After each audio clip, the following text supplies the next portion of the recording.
मृत्तिका आदि से निर्मित देव प्रतिमाओं के पूजन की विधि, उनके लिए नैवेद्य का विचार, पूजन के विभिन्न उपचारों का फल, विशेष मास, बार, तिथि एवं नक्षत्रों के योग में पूजन का विशेष फल तथा लिंग के वैज्ञानिक स्वरूप का विवेचन।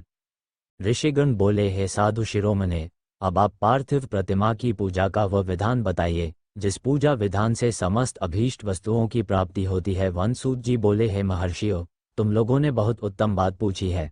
पार्थिव प्रतिमा का पूजन सदा संपूर्ण मनोरथों को देने वाला है तथा दुख का तत्काल निवारण करने वाला है। मैं उसका वर्णन करता हूँ, ध्यान देकर सुनिए। हे द्विजो, ये पूजा अकाल मृत्यु को हरने वाली तथा काल और मृत्यु का भी नाश करने वाली है। ये शीघ्र ही स्त्री, पुत्र और धन धान्य को प्रदान करने वाली है। इसलिए पृथ्वी आदि की बनी हुई देव प्रतिमाओं की पूजा इस भूतल पर अभीष्टदायक मानी गई है। निश्चय ही इसमें पुरुषों का और स्त्रियों का भी अधिकार है। नदी, पोखरे अथवा कुएं में प्रवेश करके पानी के भीतर से मिट्टी ले आए। तत्पश्चात गंध चूर्ण के द्वारा उसका संशोधन करके शुद्ध मंडप में रखकर उसे महीन बनाए तथा हाथ से प्रतिमा बनाए और दूध से उसका सम्यक संस्कार करे। उस प्रतिमा में अंग प्रत्यंग अच्छी तरह प्रकट हुए हों तथा वह सब प्रकार के अस्त्र शस्त्रों से संपन्न बनाई गई हो। तदनंतर उसे पद्मासन पर स्थापित करके आदर पूर्वक उसका पूजन करे। गणेश, सूर्य, विष्णु, दुर्गा और शिव जी को प्रतिमा का एवं शिव जी के शिवलिंग का द्विज को सदा पूजन करना चाहिए। पूजन जनित फल की सिद्धि के लिए 16 उपचारों द्वारा पूजन करना चाहिए। पुष्प से प्रोक्षण और मंत्र पाठ पूर्वक अभिषेक करे। अगहनी के चावल से नैवेद्य तैयार करे। सारा नैवेद्य एक कुडव, लगभग पाव भर होना चाहिए। घर में पार्थिव पूजन के लिए एक कुडव और बाहर किसी मनुष्य द्वारा स्थापित शिवलिंग के पूजन के लिए एक प्रस्थ, सेर भर नैवेद्य तैयार करना आवश्यक है, ऐसा जानना चाहिए। देवताओं द्वारा स्थापित शिवलिंग के लिए 3 सेर नैवेद्य अर्पित करना उचित है और स्वयं प्रकट हुए लिंग के लिए 5 सेर। ऐसा करने से पूर्ण फल की प्राप्ति समझनी चाहिए। इससे दोगुना या तिगुना करने पर और अधिक फल प्राप्त होता है। इस प्रकार सहस्र बार पूजन करने से द्विज सत्यलोक को प्राप्त कर लेता है। 12 अंगुल चौड़ा, इससे दूना और 1 अंगुल अधिक अर्थात 25 अंगुल लंबा तथा 15 अंगुल ऊंचा जो लोहे या लकड़ी का बना हुआ पात्र होता है, उसे विद्वान पुरुष शिव कहते हैं। उसका 8वां भाग प्रस्थ कहलाता है, जो 4 कुडव के बराबर माना गया है। मनुष्य द्वारा स्थापित शिवलिंग के लिए 10 प्रस्थ, ऋषियों द्वारा स्थापित शिवलिंग के लिए 100 प्रस्थ और स्वयंभू शिवलिंग के लिए 1 सहस्र प्रस्थ नैवेद्य निवेदन किया जाए तथा जल, तैल आदि एवं गंध द्रव्यों की भी यथायोग्य मात्रा रखी जाए तो यह उन शिवलिंगों की महापूजा बताई जाती है। देवता का अभिषेक करने से आत्मशुद्धि होती है, गंध से पुण्य की प्राप्ति होती है, नैवेद्य अर्पण करने से आयु बढ़ती है और तृप्ति होती है, धूप निवेदन करने से धन की प्राप्ति होती है, दीप दिखाने से ज्ञान का उदय होता है और तांबूल समर्पण करने से भोग की उपलब्धि होती है। इसलिए स्नान आदि 6 उपचारों को यत्नपूर्वक अर्पित करे। नमस्कार और जप, ये दोनों संपूर्ण अभीष्ट फल को देने वाले हैं। इसलिए भोग और मोक्ष की इच्छा रखने वाले लोगों को पूजा के अंत में सदा ही जप और नमस्कार करना चाहिए। मनुष्य को चाहिए कि वह सदा पहले मन से पूजा करके फिर उन उपचारों से पूजा देवताओं की पूजा उन देवताओं के लोकों की प्राप्ति होती है तथा उनके अवांतर लोक में भी यथेष्ट भोग की वस्तुएं उपलब्ध होती हैं। हे द्विजो, अब मैं देव पूजा से प्राप्त होने वाले विशेष फलों का वर्णन करता हूँ। आप लोग श्रद्धापूर्वक सुने। विघ्नराज गणेश को पूजा से भूलोक उत्तम अभीष्ट वस्तु की प्राप्ति होती है। शुक्रवार को, श्रावण और भाद्रपद मास को, शुक्ल पक्ष को, चतुर्थी को और पौष मास में शतभिषा नक्षत्र के आने पर विधि पूर्वक गणेश जी को पूजा करनी चाहिए। 100 या सहस्र दिनों में 100 या सहस्र बार पूजा करे। देवता और अग्नि में श्रद्धा हुए किया जाने वाला उनका नित्य पूजन मनुष्यों को पुत्र एवं अभीष्ट वस्तु प्रदान करता है। वह समस्त पापों का शमन तथा भिन्न भिन्न दुष्कर्मों का विनाश करने वाला है। विभिन्न वारों में की हुई शिव आदि की पूजा को आत्मशुद्धि प्रदान करने वाली समझना चाहिए। वार या दिन, तिथि, नक्षत्र और योगों का आधार है। वह समस्त कामनाओं को देने वाला है। उसमें वृद्धि और क्षय नहीं होता है, इसलिए उसे पूर्ण ब्रह्म स्वरूप मानना चाहिए। सूर्योदय काल से लेकर दूसरे सूर्योदय काल आने तक एक वार की स्थिति मानी गई है, जो ब्राह्मण आदि सभी वर्णों के कर्मों का आधार है। विहित तिथि के पूर्व भाग में की हुई देव पूजा मनुष्यों को पूर्ण भोग प्रदान करने वाली होती है। यदि मध्याह्न के बाद तिथि का आरंभ होता है तो रात्रि युक्त तिथि का पूर्व भाग पितरों के श्राद्ध आदि कर्म के लिए उत्तम बताया जाता है। ऐसी तिथि का प्रभाग ही दिन से युक्त होता है, अतः वही देवकर्म के लिए प्रशस्त माना गया है। यदि मध्याह्न काल तक तिथि रहे तो उदय व्यापिनी तिथि को ही देवकार्य में ग्रहण करना चाहिए। इसी तरह शुभ तिथि एवं नक्षत्र आदि देवकार्य में ग्राह्य होते हैं। वार आदि का भलीभांति विचार करके पूजा और जप आदि करने चाहिए। वेदों में पूजा शब्द के अर्थ की इस प्रकार योजना कही गई है, पूर्जायते अनन इति पूजा। ये पूजा शब्द की व्युत्पत्ति है। पूह का अर्थ है भोग और फल की सिद्धि, वह जिस कर्म से संपन्न होती है उसका नाम पूजा है। मनोवांछित वस्तु तथा ज्ञान ये ही अभीष्ट वस्तुएं हैं। सकौम भाव वाले को अभीष्ट भोग अपेक्षित होता है और निष्काम भाव वाले को अर्थ पारमार्थिक ज्ञान। ये दोनों ही पूजा शब्द के अर्थ हैं। इनकी योजना करने से ही पूजा शब्द की सार्थकता है। इस प्रकार लोक और वेद में पूजा शब्द का अर्थ विख्यात है। नित्य और नैमित्तिक कर्म कालांतर में फल देते हैं, किंतु काम्य कर्म का यदि भलीभांति अनुष्ठान हुआ हो तो वह तत्काल फलदायक होता है। प्रतिदिन एक पक्ष, एक मास और एक वर्ष तक लगातार पूजन करने से उन कर्मों के फल की प्राप्ति होती है और उनसे वैसे ही पापों का क्रमशः क्षय होता है। प्रत्येक मास के कृष्ण पक्ष की चतुर्थी तिथि को की हुई महागणपति की पूजा एक पक्ष के पापों का नाश करने वाली और एक पक्ष तक उत्तम भोगरूपी फल देने वाली होती है। चैत्र मास में चतुर्थी को की हुई पूजा एक मास तक किए गए पूजन का फल देने वाली होती है, और जब सूर्य सिंह राशि पर स्थित हो उस समय भाद्रपद मास की चतुर्थी को की हुई गणेश जी की पूजा को एक वर्ष तक मनोवांछित भोग प्रदान करने वाली जानना चाहिए। श्रावण मास के रविवार को हस्त नक्षत्र से युक्त सप्तमी तिथि को तथा माघ शुक्ला सप्तमी को भगवान सूर्य का पूजन करना चाहिए। ज्येष्ठ तथा भाद्रपद मास के बुधवार को श्रवण नक्षत्र से युक्त द्वादशी तिथि को तथा केवल द्वादशी को भी किया गया भगवान विष्णु का पूजन अभीष्ट संपत्ति को देने वाला माना गया है। श्रावण मास में की जाने वाली श्रीहरि की पूजा अभीष्ट मनोरथ और आरोग्य प्रदान करने वाली होती है। अंगों एवं उपकरणों सहित पूर्वोक्त गौ आदि 12 वस्तुओं का दान करने से जिस फल की प्राप्ति होती है उसी को द्वादशी तिथि में आराधना द्वारा श्री विष्णु की तृप्ति करके मनुष्य प्राप्त कर लेता है। जो द्वादशी तिथि को भगवान विष्णु के 12 नामों द्वारा 12 ब्राह्मणों का षोडशोपचार पूजन करता है वह उनकी प्रसन्नता प्राप्त कर लेता है। इसी प्रकार संपूर्ण देवताओं के विभिन्न 12 नामों द्वारा 12 ब्राह्मणों का किया हुआ पूजन उन देवताओं को प्रसन्न करने वाला होता है। ऐश्वर्य की इच्छा रखने वाले पुरुष को कर्क की संक्रांति से युक्त श्रावण मास में नवमी तिथि को मृगशिरा नक्षत्र के योग में संपूर्ण मनोवांछित भोगों और फलों को देने वाली अंबिका का पूजन करना चाहिए। आश्विन मास के शुक्ल पक्ष की नवमी तिथि संपूर्ण अभीष्ट फलों को देने वाली है। उसी मास के कृष्ण पक्ष की चतुर्दशी को यदि रविवार पड़ा हो तो उस दिन का महत्व विशेष बढ़ जाता है। उसके साथ ही यदि आर्द्रा और महार्द्रा सूर्य संक्रांति से युक्त आर्द्रा का योग हो तो उक्त अवसरों पर की हुई शिव पूजा का विशेष महत्व माना गया है। माघ कृष्ण चतुर्दशी को शिवजी की हुई पूजा संपूर्ण अभीष्ट फलों को देने वाली है। वह मनुष्यों की आयु बढ़ाती है, मृत्यु को दूर हटाती है और समस्त सिद्धियों की प्राप्ति कराती है। ज्येष्ठ मास में चतुर्दशी को यदि महार्द्रा का योग हो अथवा मार्गशीर्ष मास में किसी भी तिथि को यदि आर्द्रा नक्षत्र हो तो उस अवसर पर विभिन्न वस्तुओं की बनी हुई मूर्ति के रूप में शिवजी की जो 16 उपचारों से पूजा करता है उस पुण्यात्मा के चरणों का दर्शन करना चाहिए। भगवान शिव की पूजा मनुष्यों को भोग और मोक्ष देने वाली है, ऐसा जानना चाहिए। कार्तिक मास में प्रत्येक वार और तिथि आदि में देव पूजा का विशेष महत्व है। कार्तिक मास आने पर विद्वान पुरुष दान, तप, होम, जप और नियम आदि के द्वारा समस्त देवताओं का षोडशोपचारों से पूजन करे। उस पूजन में देव प्रतिमा, ब्राह्मण तथा मंत्रों का उपयोग आवश्यक है। ब्राह्मणों को भोजन कराने से वह पूजन कर्म संपन्न होता है। पूजक को चाहिए कि वह कामनाओं को त्याग कर पीड़ा रहित, शांत हो देवाराधन में तत्पर रहे। कार्तिक मास में देवताओं का यजन पूजन समस्त भोगों को देने वाला होता है। यह व्याधियों को हर लेने वाला और भूतों तथा ग्रहों का विनाश भी करने वाला है। कार्तिक मास के रविवारों को भगवान सूर्य की पूजा करने और तेल तथा कपास का दान करने से मनुष्यों के कोढ़ आदि रोगों का नाश होता है। हर्रे, काली मिर्च, वस्त्र तथा दूध आदि के दान से और ब्राह्मणों की प्रतिष्ठा करने से क्षय के रोग का नाश होता है। दीप और सरसों के दान से मिर्गी का रोग मिट जाता है। कृत्तिका नक्षत्र से युक्त सोमवारों को किया हुआ शिव जी का पूजन मनुष्यों के महान दारिद्र्य को मिटाने वाला और संपूर्ण संपत्तियों को देने वाला है।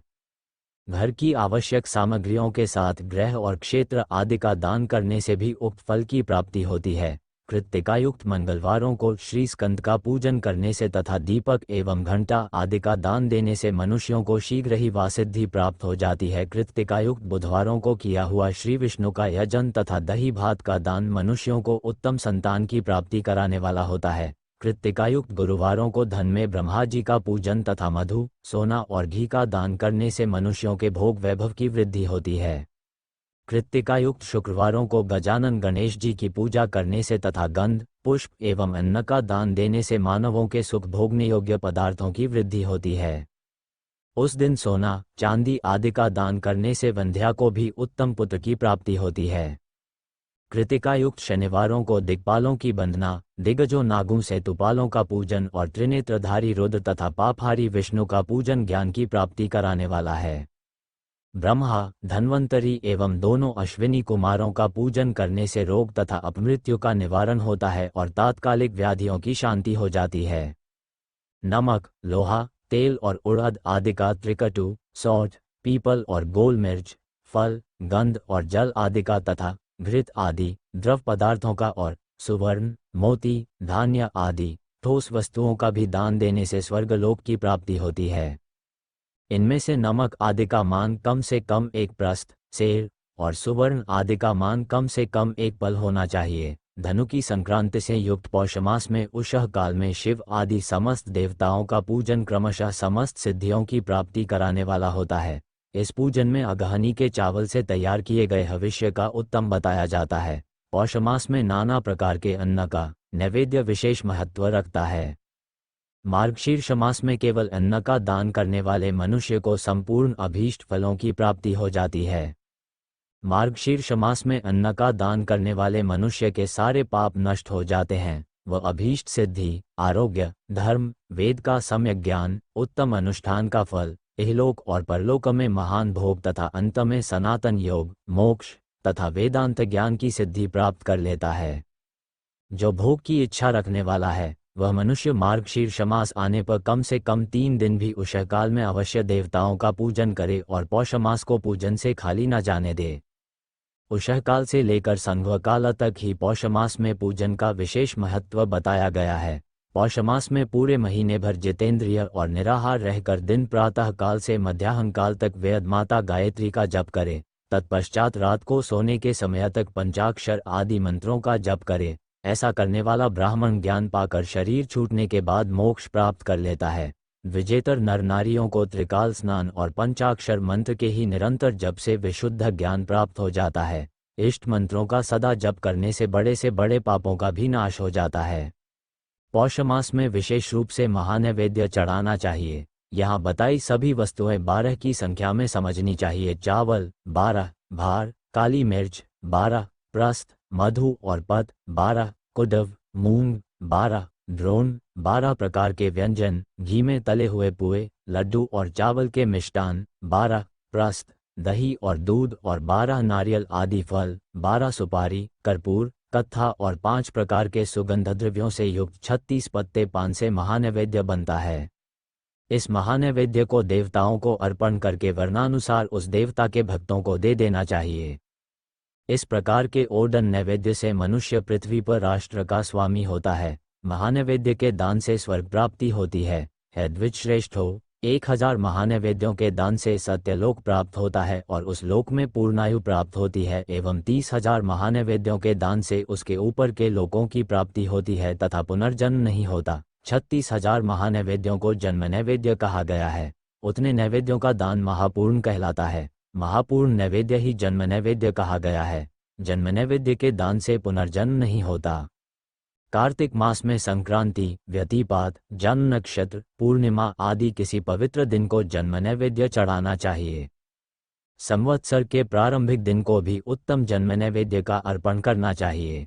किसी अन्य महीने में भी जन्म नक्षत्र के पूर्ण योग के दिन तथा अधिक पुण्य योगों के मिलने पर धीरे धीरे 36,000 महानैवेद्य अर्पण करे। जन्म नैवेद्य के दान से जन्मार्पण का फल प्राप्त होता है। जन्मार्पण से प्रसन्न होकर भगवान शंकर अपना सायुज्य प्रदान करते हैं। इसलिए इस जन्म नैवेद्य को शिव को ही अर्पण करना चाहिए। योनि और लिंग रूप में विराजमान शिव जन्म को देने वाले हैं, अतः पुनर्जन्म की निवृत्ति के लिए जन्म नैवेद्य से शिव की पूजा करनी चाहिए। सारा चराचर जगत बिंदु नाद स्वरूप है। बिंदु शक्ति है और नाद शिव। इस तरह ये जगत शिव शक्ति स्वरूप ही है। नाद बिंदु का और बिंदु इस जगत का आधार है। ये बिंदु और नाद, शक्ति और शिव संपूर्ण जगत के आधार रूप से स्थित हैं। बिंदु और नाद से युक्त सब कुछ शिव स्वरूप है, क्योंकि वही सबका आधार है। आधार में ही आधेय का समावेश अथवा लय होता है, यही सकलीकरण है। इस सकलीकरण की स्थिति से ही सृष्टि काल में जगत का प्रादुर्भाव होता है, इसमें संशय नहीं है। शिवलिंग बिंदु नाद स्वरूप है, अतः उसे जगत का कारण बताया जाता है। बिंदु देवी है और नाद शिव, इन दोनों का संयुक्त रूप ही शिवलिंग कहलाता है। अतः जन्म के संकट से छुटकारा पाने के लिए शिवलिंग की पूजा करनी चाहिए। बिंदु रूपा देवी उमा माता है और नाद स्वरूप भगवान शिव पिता। इन माता पिता पूजित होने से परमानंद की ही प्राप्ति होती है। अतः परमानंद का लाभ लेने के लिए शिवलिंग का विशेष रूप से पूजन करे। वे देवी उमा जगत की माता हैं और भगवान शिव जगत के पिता। जो इनकी सेवा करता है उस पुत्र पर इन दोनों माता पिता की कृपा नित्य अधिकाधिक बढ़ती रहती है। वे पूजक पर कृपा करके उसे अपना आंतरिक ऐश्वर्य प्रदान करते हैं। अतः हे मुनीश्वरों, आंतरिक आनंद की प्राप्ति के लिए शिवलिंग को माता पिता का स्वरूप मानकर उसकी पूजा करनी चाहिए। भर्ग शिव पुरुष रूप है और भर्गा शिवा अथवा शक्ति प्रकृति कहलाती है।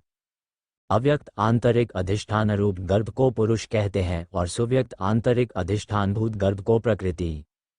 पुरुष आदि गर्भ है, वह प्रकृति रूप गर्भ से युक्त होने के कारण गर्भवान है, क्योंकि वही प्रकृति का जनक है। प्रकृति में जो पुरुष का सहयोग होता है, यही पुरुष से उसका प्रथम जन्म कहलाता है।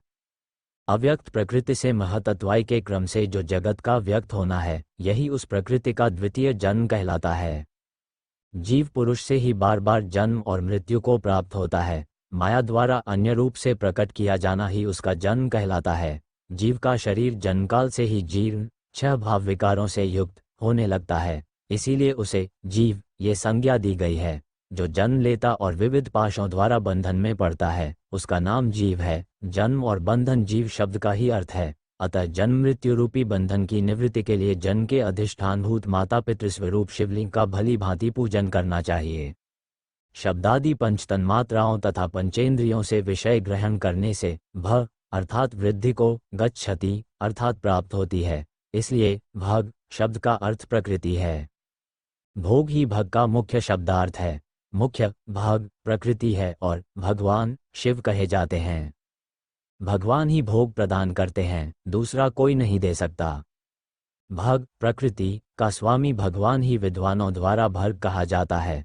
भग प्रकृति से संयुक्त परमात्म लिंग और लिंग संयुक्त भग प्रकृति ही इस लोक और परलोक में नित्य भोग प्रदान करते हैं। अतः भगवान महादेव के शिवलिंग की पूजा करनी चाहिए। संसार को उत्पन्न करने वाले सूर्य हैं और उत्पन्न करने के कारण जगत ही उनका प्रत्यक्ष चिन्ह है, इसलिए उनका एक नाम भग भी है। पुरुष को, लिंग में को उत्पन्न करने वाले लिंगी को ही पूजा करनी चाहिए। सृष्टि के अर्थ को बताने वाले चिन्ह के रूप में ही उसे लिंग कहा जाता है। लिंग परम पुरुष शिव का बोध कराता है।